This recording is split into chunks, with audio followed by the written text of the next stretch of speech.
What is going on, gamers? The Red Dragon here, and we are checking out some Conquest Caspian Border on the Red Dragon server. So I've been loving the server, and you guys have been keeping it full of close games, competitive games. Everybody's going for the objective, it seems like. Every time I get in there, I usually have some really good close games, and so I'm loving it so far. But since I updated my last video, the last video I put up was the server walkthrough where I showed you exactly how to set up your server, what options you have in it. Since that video, I've had a lot of questions, and so I wanted to take some of those on. Some people aren't happy with the server capabilities at all. A lot of people are upset. So I'm going to kind of just give my thoughts and opinions on it, and tell you guys, if you've rented a server, how to get people into your server. And you know, if you're thinking about renting a server, I'm going to tell you why you should get one, and I'm going to tell you why you shouldn't get one, because it's not for everyone. So I'm going to tell you exactly what my thoughts and beliefs are. That way maybe I can save you a little bit of money, or maybe I can make you go spend a little bit of money. Okay, so first off, let's think of a server, and you know, a lot of people haven't ever rented a server, so they don't know what to expect. So to compare it to something that maybe some people are familiar with, a flea market. Okay, so you've been to a little flea market or a straw market, whatever it is you call it in your neck of the woods. A flea market, you rent out a booth. You go up to the manager or whoever, you say, I want to rent a booth. So there's this huge warehouse. You want to rent out a very small section of it so you can sell whatever it is that you sell. Perfume, you know, old dirty clothes, whatever, you know. So if you rent out a booth, the manager or the flea market is not responsible for making people come to the flea market. You know, nobody can make me go to a flea market on a Saturday or Sunday or whatever. So it's not their responsibility. It's just you are betting that people are going to be there. And then once people do come there, it's not their responsibility to make people come visit your booth. You have to do the advertising, set the sign out, whatever, do the marketing, offer free samples to get people into your little booth. Same thing goes with a server. Just because you rent a server, do not expect that people are just going to jump on your server and start playing however it is you have the server set up for. So there are certain rules that apply, and getting traffic into your server and people to play with is not guaranteed. So why is that? This is totally different. This ain't a flea market. I should be able to get people into my server. Well, here's the thing. First off, pay attention to the server browser on Battlefield. You go to the server browser, you do a search. Which ones are the ones that are brought up first in the search list? It's the ones that are 23 of 24, or you know, 22 of 24, or if you're on the console, and even higher if you're on the PC probably. But it's the full rooms that are given priority. Same thing goes for quick matching. Battlefield, if a player just jumps online and they say, I want to do a quick match, I want you to put me into a game. Think about if you were that player. You would be pissed off if you got put into a game with only 2 people in it, or 1 person in it, and you have to sit there and wait for it to populate for people to come in there. Same thing goes with servers. The quick search engine is not going to prioritize and put people randomly into empty rooms, I don't think. It's going to prioritize and put you into full rooms. So you have to get your room full, and that's what we're going to talk about a little bit later, because I know a lot of people are wanting to know, well, how in the hell do you get them full? I understand that, you know, full rooms, you know, have priority, but how do you get them full? So one of the first things you can do is advertise. When you're at the mall, which posters do you look at? It's probably the Victoria's Secret model girl. You know, so you have to get something that's eye-catching and stands out. You know, some people I see on the list, it says, you know, Operation Metro 24/7. So which ones stand out to you? And if they stand out to you, that means they probably stand out to other people, so you can try to emulate that, or whatever. Mine, I've just got set up as my name, and that's because, you know, my name, I'm lucky and fortunate enough to have, you know, YouTube videos where I can put out, or I've got some Twitter followers that I can tweet out and tell people, so people know kind of my name, and they know that I have a server up. So it's a little bit easier to market for me just because I kind of have a base to start with. But if you're just starting out and, you know, you don't do YouTube videos, or you're not in a clan, or you're not part of a larger network, and you're not very well known, it's going to be a lot more difficult for you to get a server and keep it populated, probably. If you're one of those people, you have to have a theme, something that's catchy, that draws people in to your room. And whether that's Operation Metro 24/7, or, you know, Conquest, a million tickets, whatever, that's your niche. So that's what you have to, you know, kind of stick with.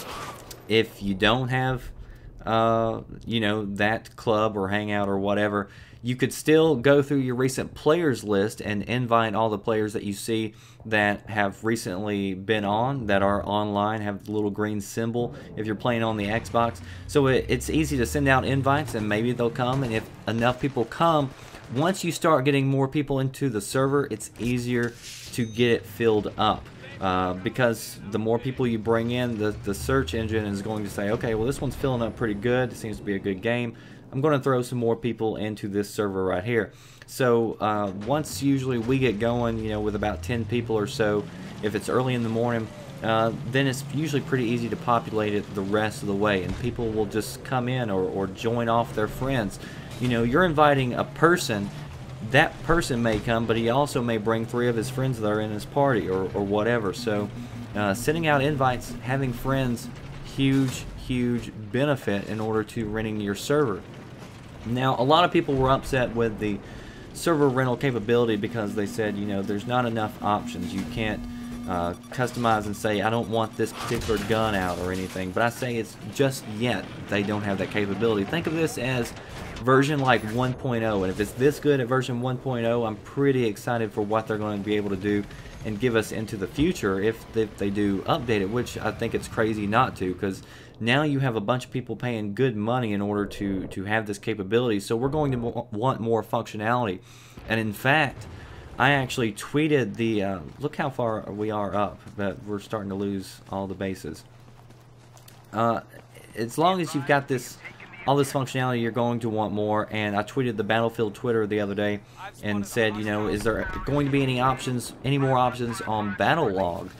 Because what I would like to do is be able to go in there, change my descriptions every day, you know, give updates on what's going on, you know, say, you know, I'm going to live stream at, you know, whatever time tonight, and that way let the players know in the game what's going on, and so I can give more updates. But it's hard right now on the controller to be able to type that out and change it every day, and, you know, who wants to deal with that?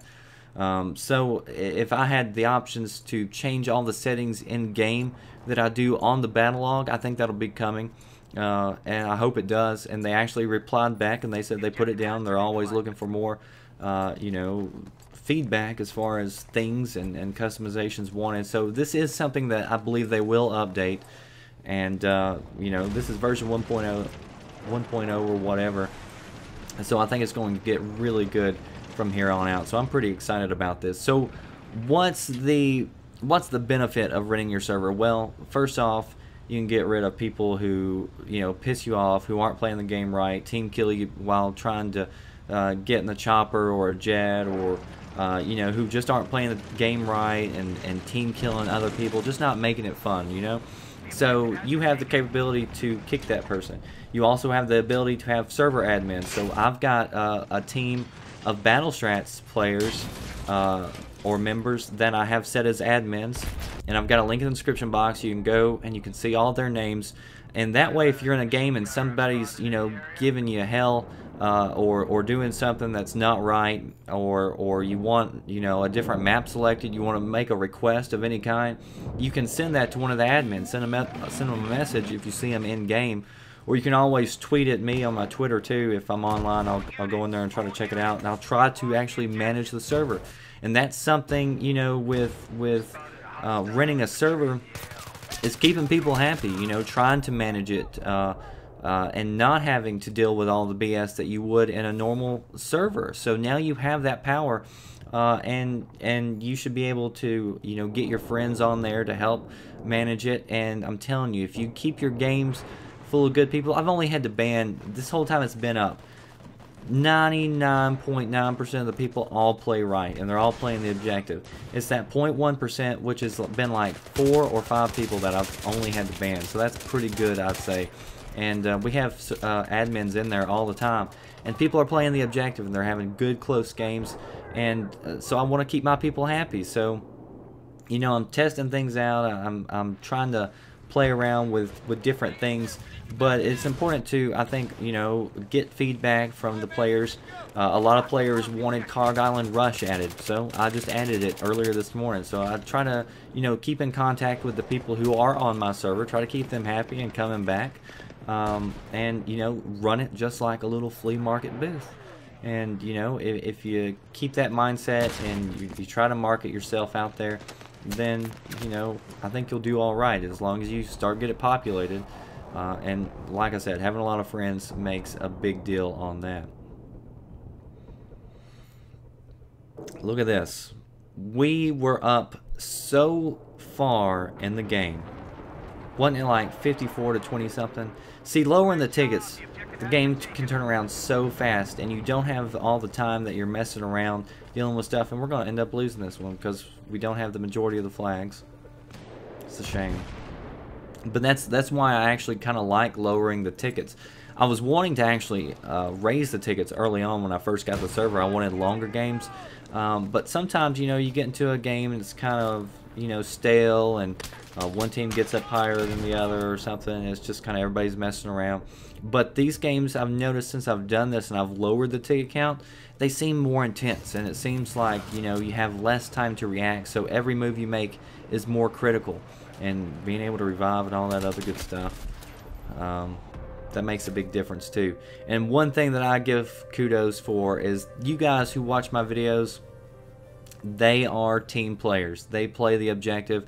I'm always getting revived. I'm always seeing other people get revived. People are playing the game right, and I love it. And that's why I could not argue playing or renting your server. There's a lot of benefits. Setting up your own map, being able to kick people, being able to give admins control of your servers. There's a lot of benefits to owning your own server.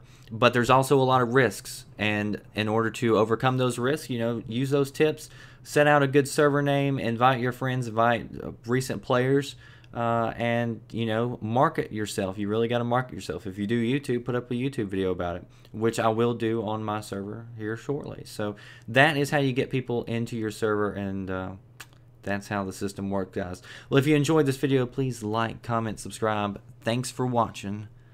I am the Red Dragon.